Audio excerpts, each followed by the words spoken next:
Hi, it's Jo here. So today I thought I'd take a little bit of a different take on a video for you. And I thought I'd explain my kind of story, how I got into IT, why I got into IT, and just the courses and the best places that I found being based in New Zealand to look for remote work. So the first thing I'll talk about is why I moved into IT. So I actually studied costume for the screen and stage, believe it or not.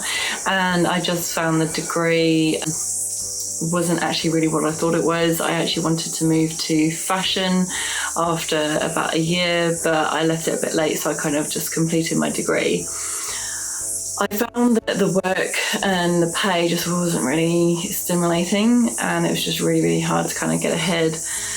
And so I decided that I'd move into something that was better pay and more in demand, and I kind of fell on IT. So I started out doing administration. And then I was really fortunate because there were actually some free courses on Excel and Word in my local town. So I took the opportunity to do those courses. I then got a full-time role in admin and kind of progressed through and looked at process improvement, took the initiative and started looking at ways that things can be improved within a company.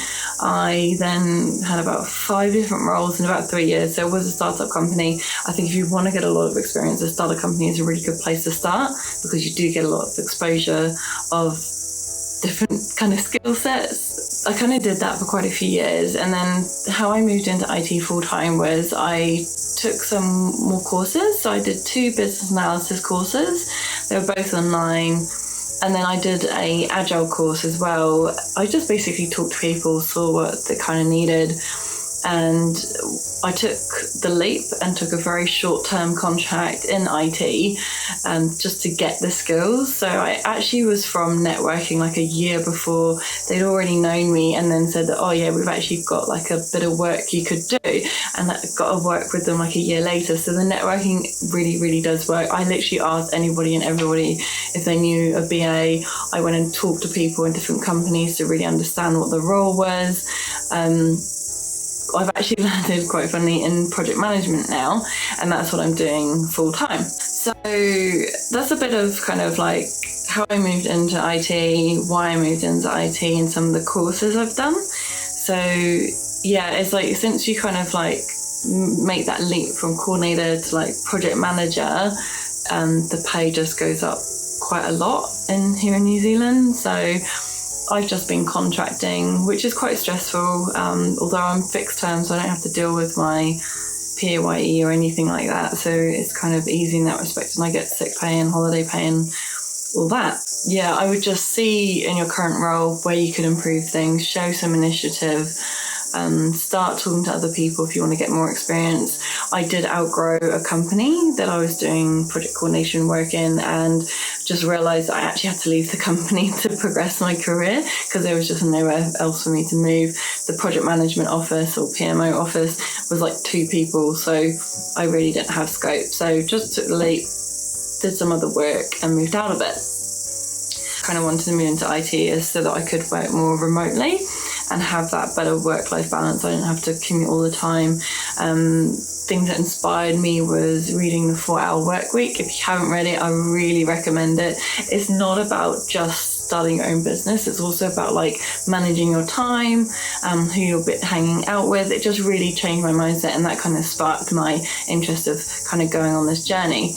I also read a book called I've probably got this wrong, but minimalism. So it's a book on minimalism and also about like using natural products for your beauty and all that kind of stuff. And it just started really changing my mindset around how I wanted to spend my money, because I always kind of felt like I was earning quite well, but then never really having a lot of money.